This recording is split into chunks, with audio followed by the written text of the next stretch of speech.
Are we live? Here we go. I think we're live. Ladies and gentlemen, boys and girls, welcome to the October 21st edition of the Independent Podcast. We welcome you, boys and girls, ladies and gentlemen, wrestling fans of all form and fashion.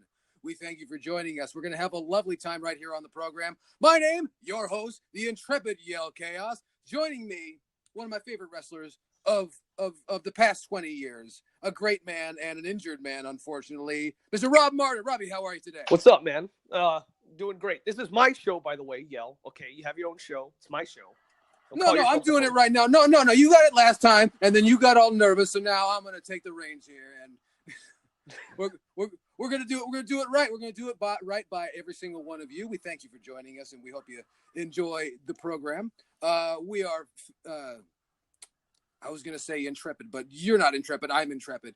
We are monstrous wrestling fans here to bring you our opinions and feelings on the state of professional wrestling, not just independent professional wrestling, but that of those going on in corporate circles and those people in the middle who, like to smell their own farts, those people. So before we get the program going, I want you to know that we are both on social media. You can find us.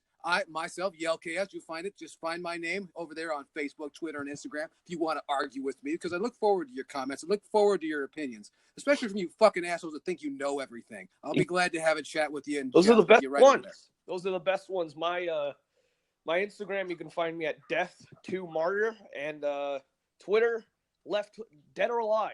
And you can just put hashtag the INDY-Pendent Podcast, Indy in all caps, Pendant lowercase. So,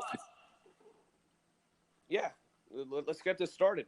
All right, and we appreciate you. Make sure to use that hashtag so we know what in the hell you're talking about. We really appreciate it. Thank you so much. Robbie, we got to talk about something. The elephant in the room, something that everybody's talking about, so we got to talk about it too, and it's because it strikes me in a strange way. The WWE Crown Jewel in Saudi Arabia coming up not too far from now. When is that show? I actually don't know, because that's a shame, because neither do I, because I don't think I'm going to watch the program anyway. I mean, they've been pushing this agenda for, it's the Crown Jewel. And the thing is that I've noticed that nobody gave a fuck that it was in Saudi Arabia in the first place, other than the reason of that journalist being killed. Because if that journalist wasn't killed, nobody would be complaining about. Well, that's the funny thing, is it was something that was a dull roar. People were concerned about them doing business with the Saudi Arabian government, a government not known for their leniency towards their people. The people that fucking pay the taxes and make sure that things go around. So when you have a government perceived as tyrannical and is doing direct business with an entertainment company who is clearly trying to do some sort of image reinforcement, or if not a reinforcement, definitely a makeover, and it's very clear that's what one of Saudi Arabia's agendas has been. They have been doing a lot to reach out to Western media outlets, and in effect, I think to rush towards their goal of what they call Vision 2030. We got a little bit of Vision 2030, and if you don't know what I'm talking about, I can't really explain it right here on the program. So please Google on your Google machine Vision 2030, and you'll see exactly what I mean. You said makeover. It's almost like America in the 1940s. It could be construed that way. But one thing that's clear is, and if anybody who watched the Greatest Royal Rumble, the last program by WWE to originate from the Kingdom of Saudi Arabia, you'll notice that we were treated to a lot of, let's face it, propaganda images.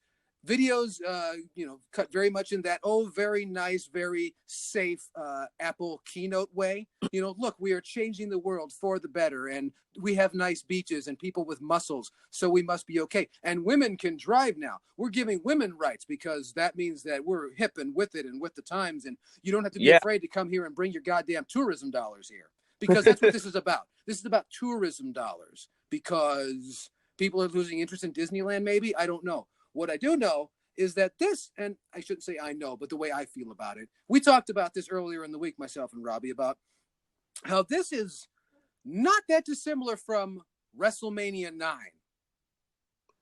Now, WrestleMania 9 commonly makes its name on a bunch of lists, typically worst WrestleMania of all time. And which it's not necessarily fair if we're going to talk about every single WrestleMania. There's been 34 of them.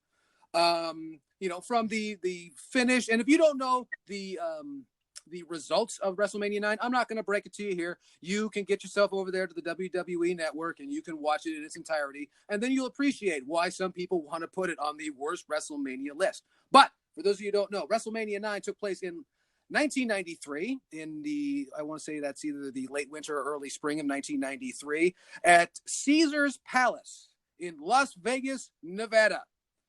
Now, this is the first time that WrestleMania had ever come to Las Vegas, but definitely not the first for professional wrestling. Las Vegas known still to this day as a wonderful wrestling town. People who love to be entertained. I wish we had more of those people here in wrestling circles. But what WrestleMania 9 was Caesar, I can't remember. Over there, the corporations, they keep changing their names so you never know what crime they're responsible for. But the company that owned Caesar's Palace at the time paid Vince McMahon and Titan Sports, the World Wrestling Federation, a ton of money to come over and give WrestleMania to Las Vegas, to build a fake stadium and put Hulk Hogan on the card.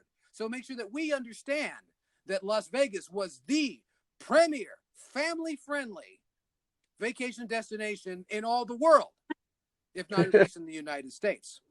To change their image, to make sure that we don't think that there's, fellatio going on in every corner and that there's just gambling tables at the preschools and ATM machines, at McDonald's and whatever they have which that later came to be the case. But a whole bunch of that. And for those of you who don't know, if you just watch WrestleMania, you don't really get it. But if you contrast and compare that versus the Greatest Royal Rumble, you have to understand that WrestleMania, they spent a whole week in Las Vegas. There was an entire episode of Superstars, an entire episode of All-American Wrestling, an entire episode of Wrestling Challenge, which was all the shows produced by them at that time, showing Mean Gene Okerlund and Bobby the Brain Heenan going around saying, "Isn't Las Vegas wonderful? Oh, we're going to go over here, and Mr. and Mr. Perfect, we're going to throw away our life savings at the crap table because it's America, baby." Making us believe that this is acceptable and that these are the things that go on. You'll go there and you'll make millions of dollars and you'll have a wonderful time and you can bring your family. And then we fast forward into the future where if those same people with the same cameras, the same equipment, the same know-how are telling us that, boy, things are wonderful over here and you can come over, spend your money in the Kingdom of Saudi Arabia and your women, they can do things. No, they're not getting stoned in the street for looking at other men. No, that's not what happens here. This is family friendly, and aren't we wonderful people? You should come here and spend your money. That's what the Crown Jewel looks like to me. Speaking of WrestleMania 9, wasn't that the same show where Jim Ross debuted as an announcer? That was the first show where Jim Ross debuted, and Jim Ross much higher pitch, long before the bagods and what have you. Yeah. And really, it was a real fish out of water segment. So if we could do anything is plug WrestleMania 9 for the first appearance. And one of the few times I'm aware that Jim Ross working directly with Bobby the Brain Heenan, in fact, I think the only time on a pay-per-view. I could be mistaken. I could be wrong. And I don't think we see Jim Ross for very long after that. WrestleMania 9 was not Jim Ross's fault. I want that to be known. I want that to be public record. It should be on t-shirts everywhere. You make a good point. It's all about image for Crown Jewel. For some reason, WWE is trying to play America and be like, "Hey, we're gonna try to change a completely different country and continent's ideologies just because we can." And much like the church has said that they're going to go and civilize a land. We're going to go and we're going to teach these savages. That sounds like a really good way to talk to people, But then again, it's been part of the booking process for Islanders for a very long time. No, they don't know any better. It's okay. That's why their heads don't hurt. But these are things you have to understand. And that's what this really comes off, is this is a PR push because Saudi Arabia reached out to other brands to come to them. Why do you think other people haven't gone there before? They had to go all the way down to pro wrestling. An entity whose flagship program in Western media now receives less than 3 million viewers. which is unfortunate. Yeah, which means that they went down the line. They went NFL. They went Major League Baseball. They went National Basketball Association. They went all the way down the chain. They may even have gone to NASCAR, which is about as American as you can get, if you know what I mean. Yeah. And the last one to pick up the phone was Vince. And Vince turned down money? Never. My goodness. Because if we've learned anything throughout professional wrestling, Vince doesn't like wrestling, but he likes to sell stuff. Boy, do we know that. And, whoa, yeah? That was, my scissors fell. That's scissors falling, my God. Is Sid over there? Oh, Jesus Christ. If Sid's over there, you call me. I'll come over there and help out, But on the other hand. You like, Vince is, I mean, for the amount of money that they're offering Vince is ridiculous. And I don't know if you heard about this, but for Crown Jewel, they offered The Rock and WWE $20 million to have The Rock champion before Crown Jewel, to show up to Crown Jewel as the WWE champion and win and then go home. But basically, yeah, they want that's why you have fucking DX returning for literally no reason. We shouldn't neglect to mention these are the same people that offered an insane amount of money for them to bring over Yokozuna and the Ultimate Warrior years after their untimely passings. What? Because I don't think know. How did they not know that? That was they were not, because they don't know the product. They don't care. This is about name recognition. If this Kingdom of Saudi Arabia, who is known, especially if you turn cable news on, as the heels of the planet, they have all the goddamn money and they have all the goddamn buildings, and the women aren't allowed to drive, and gay people are stoned to death in the streets. All right, if they have a mark with them, for instance, Walmart. People don't like Walmart, right? There's good chunks of people who have all sorts of bad things to say about Walmart. But Walmart has a McDonald's inside, and people, even though people say bad things about Walmart, you never see an empty McDonald's ever.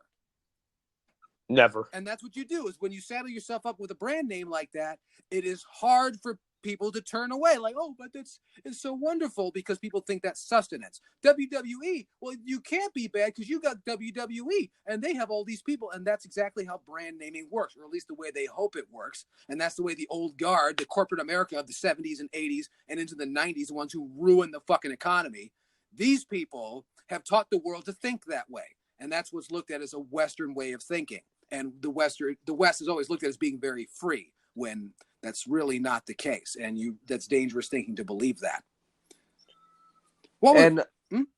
Yeah, I realized that I guess the whole philosophy around Crown Jewel, and I've heard a lot of, has anyone from WWE addressed this situation about the outrage of people?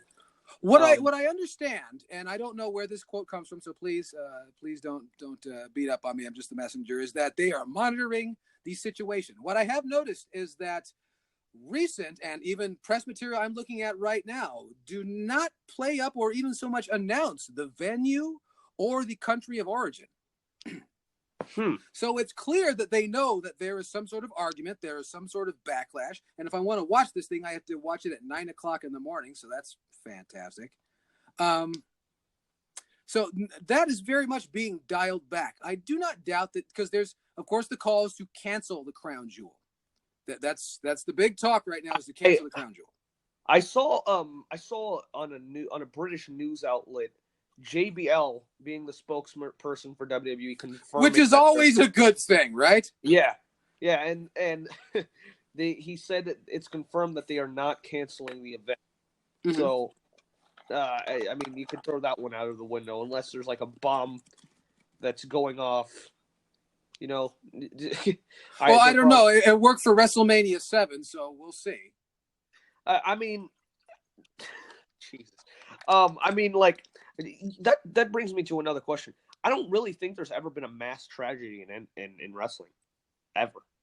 Well, you'd have to define mass tragedy. If you mean like a legitimate tragedy. Like, oh, you mean what you mean to say is a terrorist action during one of Yeah, these things? or yeah, something like that. Well, it's very unlikely because you're not about to hurt a large group of people. Because again, this is a show that garners less than 3 million viewers.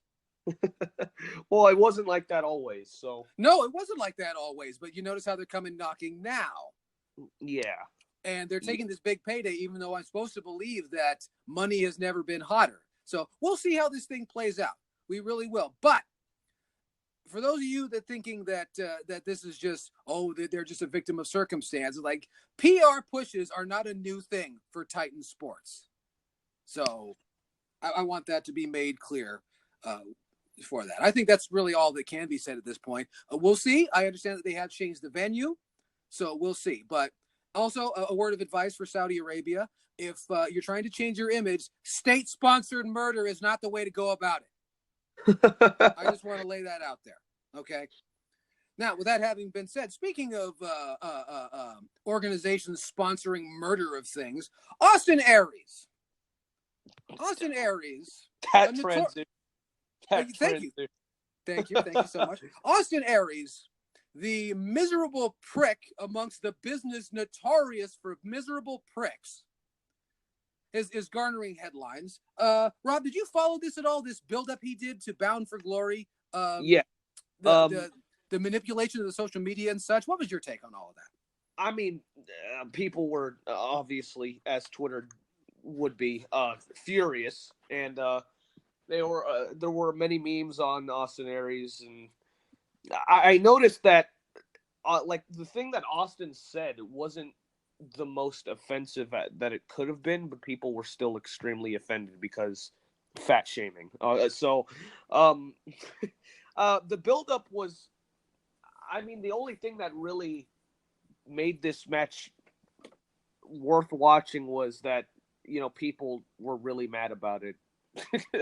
I mean, they worked the whole angle where they did the press conference and Austin Aries was speaking and Johnny Impact, Johnny Mundo, whatever you want to call him, John Morrison was in he was in the I guess the sea of people that were there, and it was a press conference, and I guess Austin referenced the same tweet that he said about Morrison's wife Taya, and then they got into it, and then, you know, they signature, everybody's fighting in the press conference now.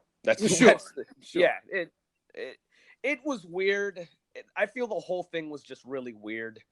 Well, of course it was really weird because, number one, it was being put together and demonstrated by two people who've clearly never been in real fights in their entire life. It was very much by people who garner their idea of reality from watching reality TV.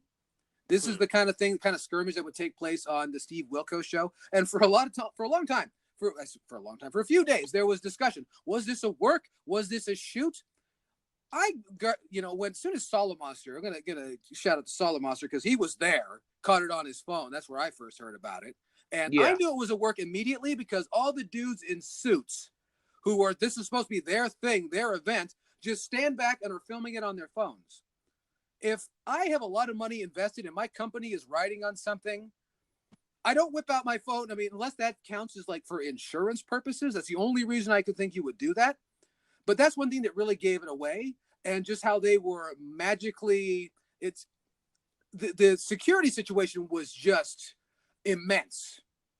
Like these guys were able to keep these. They had to do a pull apart 3 or 4 times and got them every time. There was no striking. There was no, I guess somebody got hurt. There was a throwing of a book bag. That's just how these things go. One thing I will say about it. And I don't want to talk about the build before we talk about the ultimate, the controversy in the match, because this was controversial all the way around, which is controversy sells. I will not argue that. That's very true. But also it can sink you, and for multiple reasons. But this was something that, and you and I have talked about this over, the course of this show and how long we've chatted, is that this is something that needs to take place in an era where the lines have been blurred so much to where everyone thinks they know everything. It's so easy to work the ones who are the smartest. That's when you can really make sure that all the lines, all the pieces of the puzzle fall into place. This was done because it did look like two bitchy teenagers arguing with each other, and people do get upset because people, you'll meet people in your life who act as though they are in a movie. I better do something or people will think I'm a bitch, even though we're in a public place and you could be sued for thousands of dollars. But that's just how men are, it seems. Well, at least that's what I'm led to believe. But the point is, this had people talking. It really did. And that's one thing that I thought was brilliant about it is that, I mean, I knew it was a work from the word go, just because, again, I'm from California. I've seen a real fight before. Yeah. I live in the densely overcrowded, parts of the southern part of the Los Angeles megalopolis. I have seen real fights. Okay. I have seen someone try and stab somebody with a broken bottle. Okay. They just look different. Oh yeah. Yeah. But this was also going on in a restaurant. So, it just didn't seem right. Unfortunately, it kind of sullies. I thought to myself, it sullies Abyss's moment because it was during Abyss's induction into the Hall of Fame. What business they have having a goddamn Hall of Fame, I don't know. But I'm not going to take that away from Abyss because Abyss is the only fucking believable guy there. I never liked Abyss's work. I'm not saying I like his work. I'm saying it's like he's a wrestler. You don't see him in movies. He doesn't go do other stuff. He wrestles for a living. Mm-hmm. Regardless of what you want to say, he's wrestling through and through and somehow feeds his family that way. Bravo. I mean, this dude lived through the TNA Dixie Carter regime where they're not fucking paying people and he manages to survive. And so I have respect for that. Somebody who, again, I don't really like what he does, but I do respect the way that he does it. If that makes sense, Yeah. It's like, I may not like the way you express yourself, but you're expressing yourself and that's good and that's healthy for everybody. Yeah. That's the way I feel about it. And then we move, so it struck me as funny. It didn't look quite right. Cause again, I've seen a real fight. I've seen what it looks like when people are really mad at each other. And this didn't look like that, but it had people's attention and people were excited and people for once were actually caring, had a reason to go to see a wrestling show. As opposed to it just being a demonstration of people who are essentially auditioning for movies that will never be produced. That's what a lot of professional wrestling is today. And which you can understand that because it seems to have worked for other people. But it seems there was a genuine buzz around this show. Even it was in this little bitty, what was it, the Melrose Ballroom in New York City, this little bitty place. And I love how auditoriums get to be called ballrooms and then their fucking value just like triples, overnight. I just think that's fantastic. I need to get into real estate. If you want to peddle bullshit and religion's not working out for you, real estate is the place to go. That's career advice from Yo Kaos. So, and you can thank me at Twitter. Make sure you do that with hashtag INDY-Pendent Podcast. I want you to do that for me now. But the very next night at Bound for Glory, did you watch the match? Because I only saw the last bit of the match. I watched the match. It was, for somebody that I really never cared about, John Morrison, and, somebody that I have cared about and then stopped caring and then kind of cared again. It was a good match. It was really good. And it really sold on the fact that, as far as Don Callis on commentary and whoever the fuck else, they really sold on the fact that, hey, these guys, I'm putting air quotes now, hate each other. And, it felt important for once. And then came the finish. Came the finish. I understand that now. Austin Aries sells, what does he call it? Starship Pain? Is that the finishing move? What? Yeah, that's the. Describe that move. Give me some wrestling jargon for the people who don't know. It is a springboard, split-legged, twisting moonsault. That is. Thank you kindly. Thank you very much. I appreciate that. You did that far better than I could. And that's exactly what it was. Sounds a little painful. Sounds like if you did that, landed on my rib cage, that would blow the wind out of me and I would hurt for just a minute. Just a minute. 3 seconds is really all you need, isn't it? And I understand. Receives the pinfall, hooks the leg, 1, 2, 3. And then immediately, what happens? Springs to his feet and he just gets up and he looks at everyone and then he gets out of the ring. He doesn't get out of the ring. He stays on the apron. And then he says, fuck you to Don Callis. and he repeatedly says, "This is your fault. Go fuck yourself." And then he walks down, the ramp, flips everybody off. Everybody in the crowd flips him off, and then that's it. And then that's it. Yeah. and everybody's left scratching their head. Yeah, but the best part about this, if you really watch the video, I'm sure many of you have, as soon as Aries gets up, they're just like, everybody's like, yes, finally, because they've been building John Morrison to win the title for at least a year and a half. Yes, he finally did it. Aries stands up. Oh, what? And they're just really confused. And then he flips off the crowd, and everybody's just like, fuck you for ruining this. And then people are still cheering. I think Morrison and Taya cry in the ring or some shit. But also, I forget to mention, during the match, there was supposedly an unplanned suicide dive on Taya, who was not part of the match. And he just basically, I think Aries hit like an enziguri or some shit. And Morrison was selling. Taya was on the outside. Aries hits the ropes and just murders her. Just fucking like, if wrestling was real, that's what a real suicide dive would look like. Like, for real. Like, Aries just slammed her right into the guardrail. Her head knocks back. It was nasty. So that I might believe that one because, it's not far-fetched for Aries. I really don't think it's No, from what I understand, and I'm not terribly familiar with his work. I've seen some of the things he did in Ring of Honor and so on. And if anything, I'll believe about Austin Aries he is a miserable little prick. The world is not his, and he does not understand why. And that's, I hate him. I've never met the man. I hate him.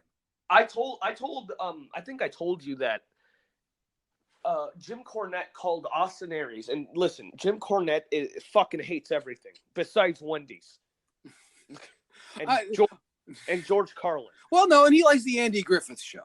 Yeah, and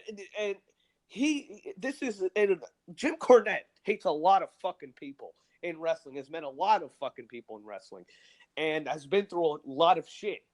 He called Austin Aries the most miserable motherfucker he has ever met in professional wrestling in his life. And this man has worked at the prime of Shawn Michaels' bitch mode, all right? This man has dealt with this.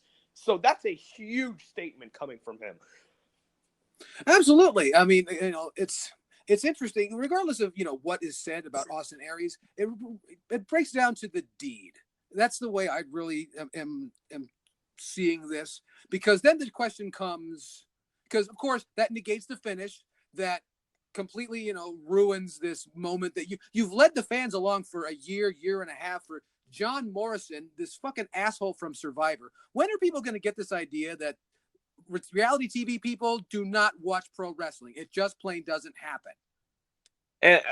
And people care, which is fairly odd because it's John Morrison. Because it's John Morrison, the dude with the furs from SmackDown from back when I was in goddamn high school. The dude, John Morrison, the guy that like had little crystals between his abs. I don't know if anybody remembers that, but he had fucking little like. I do not remember this. Yeah, I'm suddenly revolted. Yeah, no, like he fucking had like I don't know what you call it. Suddenly I'm on Austin Aries' side. Like, you know what? Fuck John Morrison. Yeah. And like I had a friend, he's a wrestler as well, and he's like, John Morrison is a pussy, first off, because if any man touched my wife, that would have been fighting them right there. And the fact that John Morrison just stood there, let this man walk off by himself, just shows how much of a pussy John Morrison really is. That's not coming from me. That's coming from him. But, I don't know, man. This whole deal was just, it was interesting. I'll tell you that. Absolutely. Much. And that's one the thing that I have to say about it. I have to put it over and make sure that this is known, is this got people talking about Impact Wrestling in a time when Impact Wrestling needs people to pay attention to them.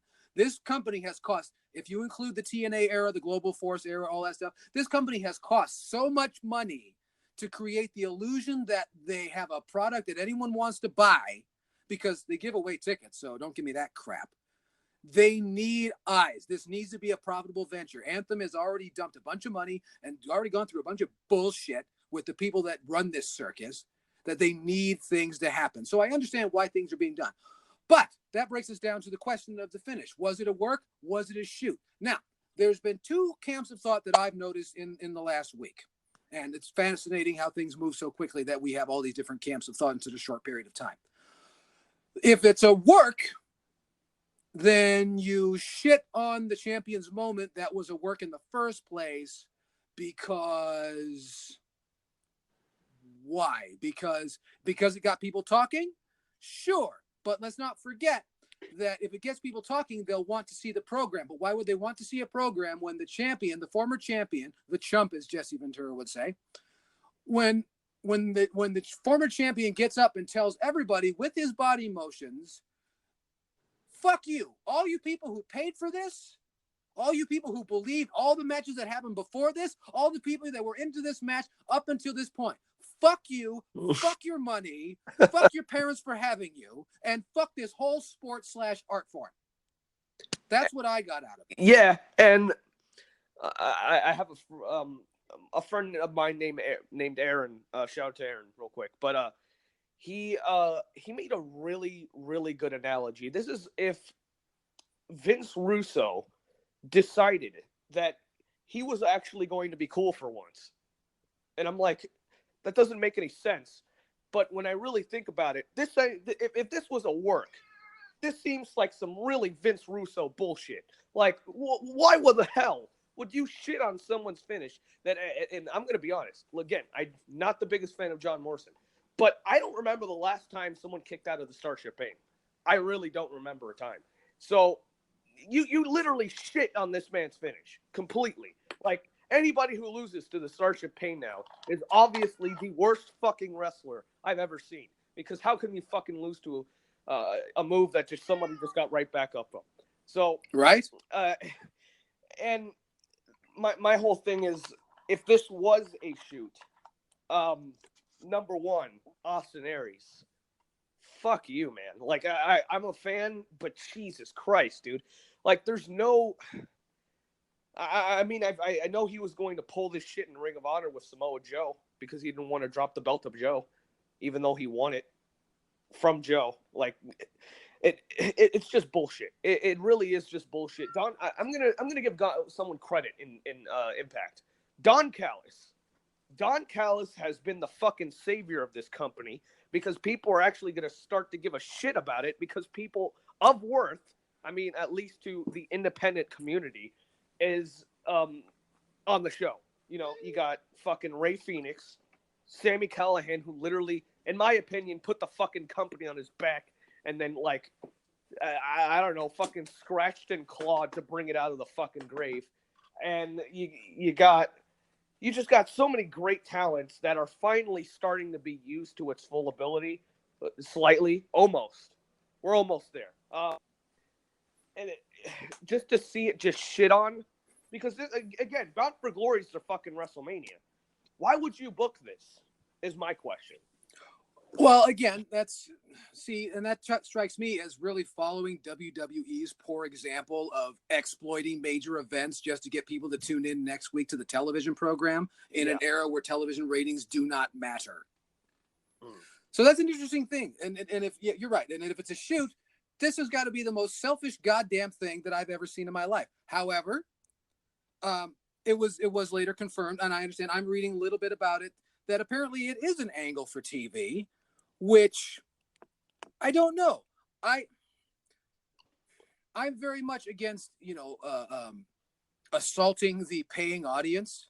Yeah. It's just really not the right thing to do. Yeah. Especially since, some of those people did pay money and were paying attention. And then again, it strikes me, and much like them putting so much attention on John Morrison because he's on some aged reality show, it seems like you're sacrificing your core audience, the people who are really paying money, in an effort to attract vapid new consumers through crash and flash and shock tactics. Now, I would be a fucking liar if I would stand right here and tell you that this is atypical for pro wrestling. In fact, I feel kind of ridiculous even talking about this at this point, having pointed these things out. But this is absolutely what you don't do to people who pay money to you. That's just the way I feel about it. But what the hell do I know? Am I working for them? No. Would I work for them? Well, if the price is right, I might come on over. But it's not happening yet. So until that time, until I am hired to be, because me, self-proclaimed greatest mind in pro wrestling, argue with me. I dare you. And you can find me at Twitter. Make sure #INDY-Pendent podcast. Gosh, goddamn Austin Aries, and whatever the case. Paul Heyman. Whatever the case, Impact Wrestling, they've got people watching, so yeah, hopefully they're smart enough to know that you strike while the iron is hot. If we could take anything from this, I don't like this. I don't like Austin Aries. I don't like Impact's sponsorship of shitting on the audience, the paying customers. But if we could take anything from this, the wrestling world is paying attention. Hopefully they can take the ball and run with it. That's all I can really say, because I will mention this. I figured out a way to get Impact Wrestling for free through one of the, because they're giving it away for free, on some of these I forget what you call streaming services that have advertisements, but I guess ad-based streaming services. Yeah. How about that? I figured it out all by myself. And so I'm watching Impact Wrestling through there. The product is getting better. It's not good. I enjoy it. It's watchable. I can say that. I will say that. And one thing that I love about it, I shouldn't say love, but that I really enjoy is, well, number one, the backstage segments, which I typically abhor and despise, have become so vague that they can't insult my intelligence. That to me is positive. Like it's just in some way they are doing things that are so vague that it doesn't insult my intelligence, and that is refreshing. I that is something that I've not to cut you off, but I just realized something. Two things that have made Impact relevant again have been shoots, quote unquote shoots. One of them a real shoot, the other one in question. Sami Callihan and I can't remember his name. Eddie Edwards with the whole bat situation. That literally made Sami Callihan 10 times more worth than he already was. And people now when people are like, oh, Sami Callihan, they know who he is, which they've known, but some people who are not more familiar, they're, oh, it's that guy from NXT that showed up and left. So, basically it brought him up tenfold. The story was good. I liked it. I don't know about anybody else, but the way they turned Eddie Edwards heel when he's supposed to be a face is amazing. And the way they did it, not to waste time, but the way they did it is Eddie legitimately wants to murder Sami Callihan, basically. He wants to legitimately kill him. And Tommy Dreamer, slides in. He's like, hey, no. And his wife is, rejecting him because, he wants to murder someone. So Eddie Edwards turns completely insane. And he gets multiple times extremely close to killing him. And, Tommy Dreamer steps in. They have a match. Finally, Eddie turns, face again, and then we haven't seen him. I don't remember. We haven't seen him since. But the way they panned this out was really good. And now that they're doing, I guess, another shoot angle because they turned this the Sami Callihan thing into a work. The way they're doing this now is very similar to the thing that dug them out of the grave, essentially. It's weird because, they're even getting, TMZ is fucking horrible, but it's news nonetheless. It's news that people still, for some reason, watch. And if McDonald's can be called food, then TMZ can be called news. Exactly. So, and people know what TMZ is, all right? People really don't know what McDonald's actually is, but please continue. Yeah, exactly. So, at least we're clear on one thing. So they finally, convinced this scumbag program called TMZ, to broadcast their, wrestling angle and promo and worked interview. But it worked.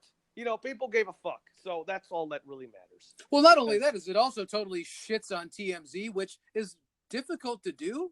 Yeah. But and it successfully shitted on the notoriety of TMZ. It's great. Oh yeah, it's also shit on the reputation of restaurants in Midtown Manhattan or Brooklyn or wherever the hell it was. Yeah, bad mouthing all of New York City for no apparent reason. So I guess next topic, because I don't. Yeah. Really But one thing I want to say about Impact, because might as well make some say it nicest, is that they seem to be, and this is actually a slight, is that they seem to be filming at amusement parks. Well, I mean, they did that. They did that down here in Orlando. They filmed that. They filmed. They filmed at Universal. That's where they filmed. Okay. See, and what's interesting is that gives it kind of an air of like it's a special event, and that's something that Monday Night Raw doesn't have. Monday Night Raw comes off as the same stale shit, just like Saturday Night Live every week. How they make different arenas throughout the country look exactly the same and feel exactly the same, I'll never know. But Impact, because they have less control over the production environment, it gives it a vibe of almost an event. The matches, they're going to vary in quality. So I want you to know, and this is brand new for me, I'm going to be paying attention to, Impact has my attention. Do I care? Not necessarily, but I will be watching, as long as I can get it fairly easily. And that's something that they're going to want to work on. So good luck to them. And we, wish them well in the future. Speaking of people who need to be wished well in the future, the women of professional wrestling are in a terrible spot. Did you know that, Rob? Yeah, they are. They've been in for a very long time. And this where would you say the best ladies professional wrestling is modern day, today? Today? This sounds like a very fucking hipster thing to say, but Japan. I haven't seen one bad match. Not one. They're always solid. They work as hard as they can. There's nothing lazy over there. And this is not just specifically Japanese women's wrestling. It's like they have, the gaijins, so to speak, the foreigners. And they work as hard as the Japanese. So every match is good. Like, I have not seen one match, and I've been watching this consistently for at least 2 months. Not one bad match. Not one. And I mean, the psychology is great. The story, if you understand it, it's very underrated. Very underrated. Another thing I will say, as far as America goes, I'll give Shimmer, maybe Shimmer, a run for its money. I mean, it's all right at best. Depending on who's in the ring, like Ariel Monroe is amazing. She was in I think she was in the Mae Young Classic this year. Ariel Monroe, absolutely amazing. I don't know if you know, she's also in the Mae Young Classic. Her name is Lacey Lane, and I actually train with her. This sounds a little biased, but she's been wrestling for about 2 years, and she's already one of the best in the world. So, as far as women go. So, hats off. Really, really, seriously, hats off. She was trained by the Dudleys. So, women have been, as far as women's wrestling, like you said, Kaos, in a private conversation, it's been treated more like a sideshow act than actual, something to care about. Oh, throughout its history, absolutely. I've always equated ladies professional wrestling, which is, something that's saddened me, really, to say this, as being a fan of ladies professional wrestling since, I'm going to date myself, but the late 1980s. Going all the way back to when Fabulous Moolah was about to turn into dust. She wasn't dust yet, ashamedly. I'm sad that wasn't the case, but I'm glad she's dead now. But the fact remains, ladies wrestling, for much of its history, has really been treated as titillation, as foxy boxing, as look at these whores with their suits crammed up their ass and look at all the cleavage. And it seems like there's this idea that that's the only way to garner men's attention, when they're trying to liberate themselves for other women. So to say that, especially in the last few years, that there has been an evolution of women's professional wrestling is an understatement. All over the globe, things are changing. The things are getting different. I'm not thrilled with the outfits, but that's just the way things are. I'm not in charge of costuming, so it's not really up to me. But there has been progress. There has been, an adjustment, and ladies wrestling is on a different level than it was just a few years ago. And who can take credit for that? Certainly not the World Wrestling Federation, who are about to have their WWE Evolution all women's professional wrestling pay-per-view coming up on October the 28th at the Nassau Veterans Memorial Coliseum. And Rob, first of all, you've been following the Mae Young Classic. Yeah. What are your thoughts on the tournament? Because I have to admit, I'm a lazy prick. I haven't been watching it. I talk a good game, but apparently I'm just not up on things. How are things in the Mae Young Classic? All right. So this year I have not watched enough to give a full review. I'm actually I think on the third episode and it's already finished. Now, did you watch all of last year's Mae Young Classic? Yeah, I did. I enjoyed it a lot. It felt like, for the first time in a very, very, very long time, or even ever, at least to me, in the first one and a little bit in the second one, it felt like women were being taken seriously, finally. And it felt like, oh, this is something I can care about. And, they did a really good job. There was I like the whole deal with different nationalities, different places, debuts. There's actually, in the new Mae Young Classic, there's a girl who they say she was the first female winner of the American Ninja Warrior when she really wasn't. She was just a part of it and made it pretty far, but she never won. I don't remember her name, but brilliant marketing. Yes, but she was extraordinary, like on another level than anyone I've ever seen, on another level. And she has never wrestled before. Like, that was like her first match. Ridiculous. Like, the shit she can do. She's an acrobat. I think she does acrobatics and gymnastics. So, when you have those type of people in wrestling, most people are going out of business as far as, when you have that type of a background where literally you can do fucking anything, it's really hard to look at anybody else, if that makes any sense. Well, it's also those people are used to working without a springboard, so when suddenly you have 3 springboards all the way around you, the imagination can really flourish. Yeah, the crazy thing, one of the most craziest things I've ever seen was her entrance alone. Her entrance alone was fucking insane, because when she got it, she's at most, maybe like 5'1", 5'2". Like, she is ridiculously short. Like, her top of the head barely passes the rope. So, for her entrance, she comes in, she goes through, and she rock climbs the pole. I think she does like a flip into the ring. That was the craziest thing I've ever seen in my life. A little spider monkey she is. Yeah, it was crazy. And she was doing all these, lucha, of course, because she's an acrobat. But she did it in a way that it felt new, but it was the same thing I've always been seeing. There was a certain style and flavor to it that was really impressive. So hats off to her. Everybody else, they brought a lot of the Japanese in this tournament. Miko Satomura, who is a absolute legend in female Japanese wrestling. She's been in wrestling so long that they actually had on an episode of Nitro, they had a women's wrestling match. Can you believe it? A women's wrestling match on Monday Nitro. Miko Satomura versus some other girl, but it was a Japanese showcase, and that was on Nitro, and she's still wrestling today. And this is on the prime of Nitro. We're not talking late. This company's basically dead Nitro. We're talking about good Nitro.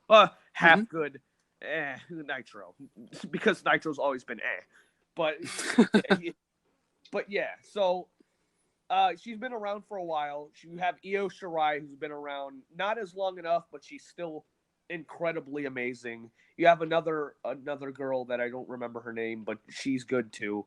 You have Toni Storm, who is pretty big on the British indie scene, and she got signed, which is awesome because she's better than, in my opinion, she's better than 90% that's on the main roster of female wrestling and World Wrestling Entertainment. It's her and fucking Charlotte and maybe and Asuka. That's really it. That's really fucking it. That's the only people I care about in mainstream WWE women's wrestling. Yes. Now, you'll notice we've been talking about ladies professional wrestling for quite a few minutes now, and two names that have not come up were fucking Nikki Bella or Ronda Rousey. You notice that? Yeah. Why didn't we talk about that? Because that is not professional wrestling. Okay? Nikki Bella, or as I like to call her, Sable 2.0, has really been just a cancer on this business. I mean, am I wrong? A lingerie model that couldn't make it as a fucking lingerie model? We can't forget about her sister, who's been literally injuring half of the fucking roster. Oh, yeah. In the process, injuring herself. So let's go ahead and make these people the flagship of ladies professional wrestling and make sure that they're at the forefront of the first ladies. This is not really the first major ladies supercard show, and supercard my foot. The first match they had to announce was a fucking battle royal. What creativity does that take? Yeah, and because they tried to basically were trying to cram as many women on the roster and in the performance center that they could. Yeah. Go ahead. Okay, I'm not bad mouthing the ladies, of course. This is interesting to me that all this is coming now, and at this time, that we're supposed to believe that this is the time for women to take the lead, even though there's not much history of women drawing a lot of money because they've never been paid any goddamn respect, though we're suddenly expected to believe that they can carry a 5-hour pay-per-view. That's a really interesting thing to me, because this is supposed to be the new way. This is supposed to be indicative of ladies wrestling being viewed as a sport, as a threat, as something that'll really draw and is indicative of what people want, the mass audience wants, because it's women doing what women do. And apparently they think that all the leftover housewives in America are going to tune in and get the WWF network just because of this, because the Total Divas experiment was an absolute failure. So I don't know why we keep going back to the Total Divas solution. The Total Divas...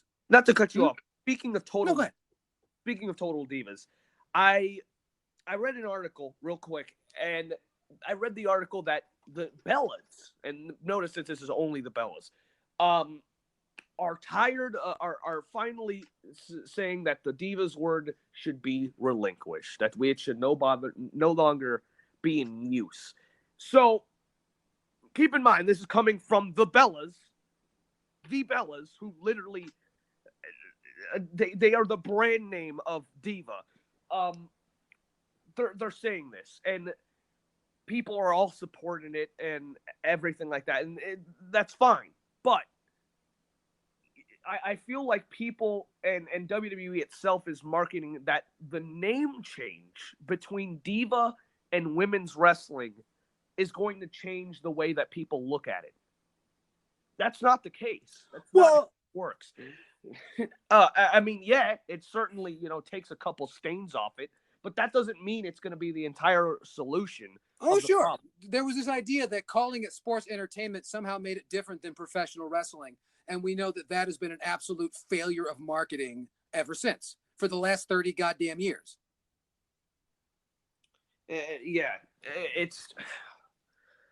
It's frustrating. You notice that the Bella Twins, they're not walking away from this show, that because we now live in an era, at least in my opinion, my view of the world is that diva is a pejorative. That's a kind of woman that really only exists because of an economic condition of, let's face it, 10 to 15 years ago. Yeah. That's really the only Spoiled Brats, the show. Okay. Now you'll notice they're not saying, hey, we're leaving the show. or don't make the show about us. No, they're going to change the name. They want to remarket their same old bullshit. I'm expected to believe that this makes it any different. I think calling a hamburger a sandwich does not make it healthier. Yeah, and like they're calling Total Divas. I mean, I don't know how to explain this. I think the show, if they really want to prove a point, the show should just be destroyed altogether. That should not be televised anymore if they're really trying to make a statement. Well, not only that, don't forget, this is a program that draws something like 350,000 viewers an episode per week, okay? It's on the E, so it's a dying channel already. Well, all the TV is dying. Let's not split hairs.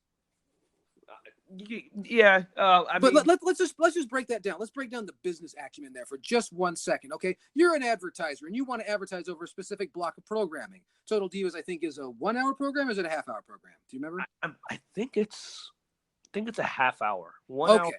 Yeah. Whatever. It's a specific block of programming, okay? And what WWE is telling everybody is that if you advertise over this show that we produce, okay, you are going to get 350 sets of eyeballs looking at this. Now, in marketing, you know not to expect total concentration, total penetration. You're not going to get 100% of the viewers to buy your product. You expect 50% at best. At best, you expect 50%. So what the WWE and creative and the people that are producing these television shows for advertisers so they can take in ad revenue, so people are paying to have their product in front of a certain viewership, what they're saying is, hey, we can get 175,000 people to buy, let's say for the sake of argument, a Coca-Cola. Okay? Watching our program, we can get 175,000 people to buy your product. That's at best. Okay? Take that into account. That happens in every high school in the state of, let's just say, Florida at lunchtime in a day. In 1 day, they move that amount of units. They're going to pay how much money to advertise over this program?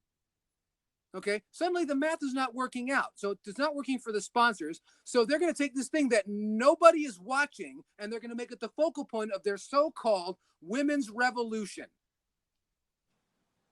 That's what I'm to believe. It's a sticky situation in itself. It absolutely is, because it will not let the marketing just be marketing. It's let's face this, and we talked about this in private conversation. I don't mind bringing this out in the public. This is Stephanie McMahon, who is notorious for running off talent and running off good hard workers who don't gel with her ideals. Her trying, much like Kathleen Kennedy works over at Lucasfilm, trying to get over with the college feminists. Somehow putting women in a prominent position is suddenly a good thing for all women. Never mind they're being objectified throughout the whole goddamn thing. And I'm led to believe that this is good for a sport. I don't believe that. And these are supposed to be people who are in charge of making me believe things. That's an interesting way of looking at things. It leads me to believe that things have really evolved. And that's the really sticky part of the whole thing, is this manipulation of language to believe that because it's them doing it, it's an evolution, that they're taking another step. This is the same shit they were doing in the 90s. Keep in mind that the English itself is a manipulation of language. So absolutely, everything's a portmanteau. I mean, like you said, the marketing, it's all misconstrued, and it makes me frustrated because, I really care about women's wrestling. I really care about, the way that it's presented, because I'm really tired of just people over-sexualizing it. And it's gone through that far too long. And, you mentioned something about college feminists. Not all of them are bad. Most of them, but not all. No, but let's face it. Most of them don't watch pro wrestling. They don't go to live events, because what do? They get on their live streams and they bitch and complain about the patriarchy and all of these things. These are the people who are not spending money with WWE. Why are they marketing to people? Why are they so desperately after dollars that, let's face it, it's a tree too high. There comes a certain point where climbing a tree for an apple is the danger of falling several stories to your death versus one goddamn apple is not worth the trouble. And when will this be understood? I don't think it will be. And all the while doing it with, it's one thing to market your product and say, hey, come over here, look at this. But then it's when the words do not even correlate to what you're selling. Ronda Rousey versus Nikki Bella. Ronda Rousey, a former professional fighter who's been knocked out 2 times in a row on pay-per-view, and then immediately went to go work with the WWF to not talk about anything, versus Nikki Bella, a lingerie model who never quite got off the ground. This is the evolution. This is the apex of ladies professional wrestling. I'm expected to believe that. This is not good for professional wrestling. This is not good for, I'm not going to call it the women's movement, but the liberalization of women doing what it is that they want to do. I'm not opposed to that. I'm very much in favor of that. And that is not what this is. This is WWE, again, taking advantage of language in order to sell tickets. And all the while, if you would simply just put a card full of ladies wrestling, it would draw better than this is going to. I just know that. Well, I mean, we've got our point across. I think it's time to move on. I think we really have. And that leads me on to talk of, and this could be very brief, is that the ladies talk about them headlining WrestleMania 35. I think this is a slippery slope. This kind of talk before we've even completed the all ladies pay-per-view. What are your thoughts? Not the right time. So you would agree that it's a matter of timing, even. I feel like it's a matter of timing and a matter of consistency. For the reason being that this women's evolution bullshit, as far as the pay-per-view goes, that's not going to be consistent. And depending on the success of this, because I had a guy tell me on Twitter, women's wrestling doesn't sell, period. And I disagree, because multiple times that it's shown that it can sell. Not that it will, but it can. And a perfect example of that, Sasha Banks versus Bayley NXT. I think NXT over. That match, in my opinion, was is probably the most talked about women's wrestling match in the last decade. So, like, the fact that people assume that women's wrestling won't sell, period, is just stupid. It's stupid. It's stupid. It's ridiculous. It absolutely can, but that's the big word, can. And you have to portray it correctly. Absolutely. You have to portray it correctly if you want it to succeed. And I don't think this can be, done in a year's time or even less. So it's just not the right time. I think if they start making a huge change, if they treat every single woman as a sport, it will, they treat everyone in the roster, not just, Mae Young Classic, not just NXT, everyone. If they treat it as a legitimate sport that people can truly care about, I think it will work.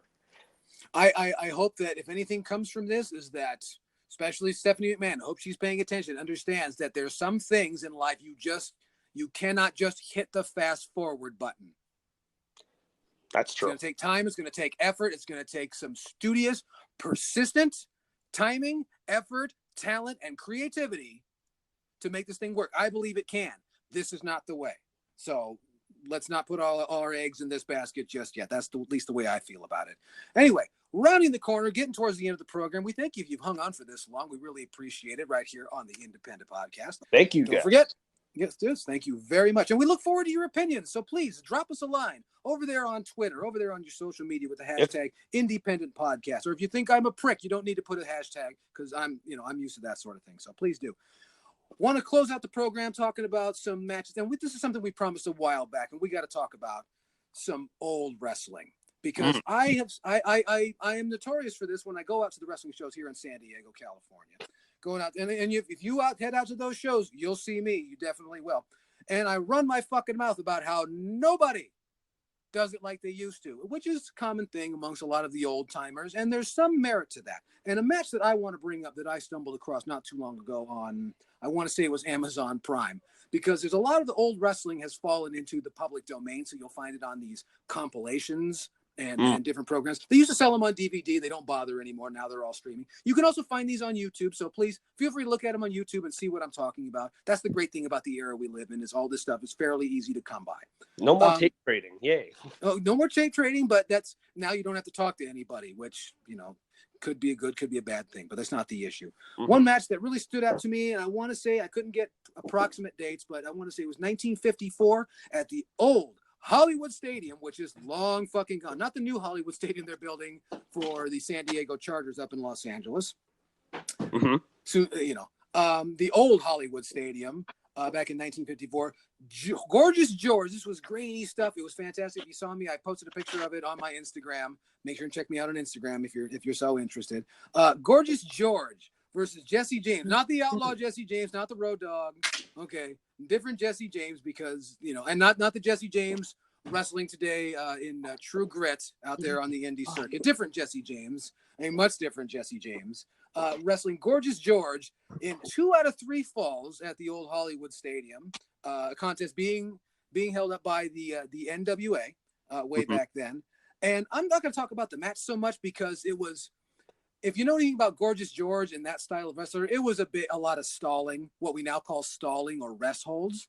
But the way in which you really have to watch it, it's fantastic in the way that these men make it seem like this shit matters. Like they are wrestling for money, because that's something that's really lost in professional wrestling, is the professional part, is that you're doing this for money. This idea that, you just do this for fun. Well, some people just do it for fun, but the idea that they were doing this for money and having a real struggle. I saw, moves like Gorgeous George breaks out the Indian Deathlock. It has been so long since anybody has seen the Indian Deathlock. But one thing that I really want to talk about that I thought was fantastic is, and I can't remember Gorgeous George, his valet, his manager, I can't remember his name, but the beginning part of the match, the referee is asking him to step in the ring, and he says, "No, my valet has to spray the mat with perfume because these wrestlers and these goddamn people out here stink." That is brilliant, because my wife, who doesn't like professional wrestling, was watching this, and I said, "Don't you hate this guy?" And she says, "Yeah, fuck that guy." Someone who doesn't even care is like, "Yeah, fuck this guy." Then that's exactly how heat works. That is real heat. So, and then later in the match, after the first fall, he has to stop everything and tell everybody, and this is a bit of a dated reference, but has to have oxygen brought in. They brought in imported Florida air for him to breathe, because the air is so terrible, because all these people, they stink. Jesus Christ. And he wanted everyone as like, fuck this guy, right? And anyway, I don't want to give away the rest of the 2 falls. I want you guys to go out there and check out this match for yourself. If you can't stand black and white, well, then you're a faggot. Get over it.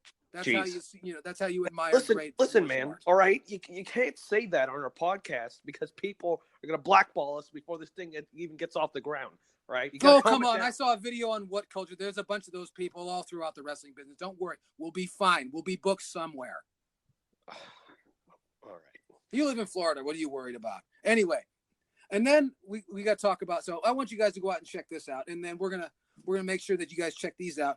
Rob, what's the one you showed me? You were talking about a great feud, a fantastic feud that I didn't know what to think until I saw what you showed me. Nick Bockwinkel versus Billy Robinson. Tell the people your feelings. Great feud, and it spanned over. I showed you the links to each match. It started in 1970, ended it in 1992. So that's about 2 decades there. So that's a hell of a run. Yeah, and I don't know if this was consistently, but I know every match was important. So it started. Well, the first one that I sent you, and for everybody at home, I sent him the entire saga of. I don't know if it was the entire, but every important match that happened between Nick Bockwinkel and Billy Robinson. And if you're not familiar with either one, Billy Robinson, pioneer of British wrestling, period. Don't forget, most people would know legend. Nick Bockwinkel is commissioner of World Championship Wrestling. Yeah, and these two guys. I've heard a lot of shoot interviews, and that Bockwinkel was one of the only guys that could really hang with Robinson, because when Robinson came to the States, nobody could do that style. Because I learned, me being in pro wrestling, that it's a style that both people have to know. You really can't just know it yourself and then do it with someone that has no idea how to work that British wrestling style. So Bockwinkel was one of the only people in the States that really could capture that and be almost as good as Billy Robinson. So, they got booked everywhere. Like, even Vern Gagne couldn't catch up with Billy, which is ridiculous to think about now. So they had their final match, their final blow-off match, to say, was in, for all the hardcore shoot fans out there, UWFI. You might have heard of it. It's the Shudo, or shoot style Japanese wrestling group, also known as UWF, in Japan during the mid to late 90s and early 90s as well, that became defunct around, I want to say 97 or 96, because, actual MMA was starting to get popular than shoot style. So they had this quote unquote special attraction match. Compared to everything that they were doing, this was nowhere near as realistic. But the crazy and fascinating thing about this match was that people fucking loved it. They almost loved it more than everything that happened on that card. They fucking ate it up. This was the best match. They popped at the end of the match. It was great. And you don't really see Japanese, especially during this time, popping. Especially during this time. The Japanese audience is notorious for being very polite, very meek, applauding it at appropriate times. And to see a rip, this was like watching a Japanese ball game. Yeah. They get excited about baseball, and god damn, just the reaction that comes off of this crowd just to watch these. And this particular match that I'm watching from May of 1992, these dudes are in their mid to late 50s. Yeah. It's just absolutely stunning to see what these guys are doing at this age. And like, Yell, you watched like a small part of the match. That first lockup, man, like they heard it was a shoot style promotion. They really like, I guess, were faithful to that. Oh yeah, absolutely. It was if you got the eye and you know what to look for, it's a work. But god damn, were they because in this match they are hitting hard, and to see guys that age, and they're brilliant at making it look like a sport. One thing that I think is lost for a lot of American wrestling audiences is they forget the British European style of professional wrestling has a round system involved. So explain, because I know, but explain for everyone back. Well, it really depends on the promotion, but I understand there's a round system consisting of there's a lot of involvement from the referee. And one thing, and I've as much of that as I've seen, that's what always has driven my respect for professional wrestling authority figures, in the vein of not necessarily the promoter, but a commissioner or referees or members of the championship body and things like that. Those wrestling matches have lots of, and they also rules that we're accustomed to as knowing, like Iron Man rules, where the falls count as points. And that sort of thing. If you've never seen it, just look at anything Billy Robinson did, before coming to the States. I can't really think of a lot of examples, because a lot of the great British wrestlers that we know from the States were guys that are fucking bullshit. And they just, came to, America to make money. But there, again, there's a round system and a lot of heavily involvement from the wrestling referee, which is why when I see referees acting an ass in a professional wrestling ring because they want to be wrestlers and they're not being used that way, I think that's very much a shame and kind of shits on the product. But then again, that's just my view of it as a sport. Yeah. So if the matches look slow paced, that's because they are, because just the rules are not there in place. It's I'm trying to think of a sports analog and I can't, but it's very much a geographical thing. It's just, if you're not raised in it, you'd have to see a lot of it to really understand. But if you don't believe me, there was a point where people thought that the referee was a referee. Those were the days way back then. I mean, thinking about it now, like looking back at this match specifically, this match, man, I don't know if I can't say any bad things about it, because to a Japanese crowd and that aren't expecting professional wrestling, quote unquote, which at the end of the day it still was, but the fans didn't know that because kayfabe is technically alive in Japan. They were expecting a MMA event. Mm-hmm. They put on a pro wrestling match that was a lot more aggressive than most things because, you know, they were trying to appeal to the shoot style, even in their, you know, late 40s, early 50s age. They captured that, man. Like, I've watched the full match, and by the end of it, like, you just see people standing on their feet of how good of a contest this was. It was pure sportsmanship. And, you know, a lot of people like to, like, do that now on the indies. Oh, sportsmanship, we're shaking hands, you know, we raise each other's hand, we talk about how good they are on Twitter, and we put them over. No, this was pure sportsmanship. And that was the soul of this match. Speaking of soul, which we can go in real quick before we end this episode, what's the soul of wrestling? The soul of wrestling? I will tell you, the soul of wrestling are the rules of professional wrestling. The rules. That's something that I believe. If your professional wrestling doesn't have any rules, then why should I care? And the people that care, the kayfabe, the magic that exists between the people in the front row and the people in the ring, that's your soul. If it is the reason that your universe exists. Why do I give a shit about Hacksaw Jim Duggan? Because he scored a 3 count, or for whatever reason. The rules, the idea that this is a contest, that someone you like and someone you don't like are going to wrestle and going to figure this out until there is a solution. That is the soul of professional wrestling. There's more to it than that, and we're going to go to a lot more depth over the rest of the program over here in the coming weeks and months and years. We hope you're with us for a very long time, and we'll talk about that in greater detail. But as you can tell, I'm getting a little hoarse, so it's getting time to close the program. To review, ladies and gentlemen, again, thank you for coming to see us. We really appreciate it. Don't forget to check us out on the social media, on your Facebook, on your Twitter, on Instagram. Don't forget on the computer machine. Make sure you like we've been plugging this entire podcast, please give us your thoughts, opinions, and your fuck yous through the hashtag INDY-Pendent podcast. INDY-Pendent being the best podcast on the interwebs. Oh, man. Not a controversial statement at all. So don't forget, we've learned that Austin Aries is an asshole, and the WWE tells lies and marketing. Yeah. And with that having been said, we're going to get out of here one more time. I want to remind everybody that speaking of the shows, wrestling shows coming up down here in San Diego, California, I will be attending Fist Combat in Jolton Joe's in La Mesa, California, on Thursday, November the 1st. I know they put down a 7 p.m. bell time. That may or may not be true. We're going to find that out on November the 1st. So go ahead and check it out. And also check out Punk Pro Wrestling's A Grave Affair.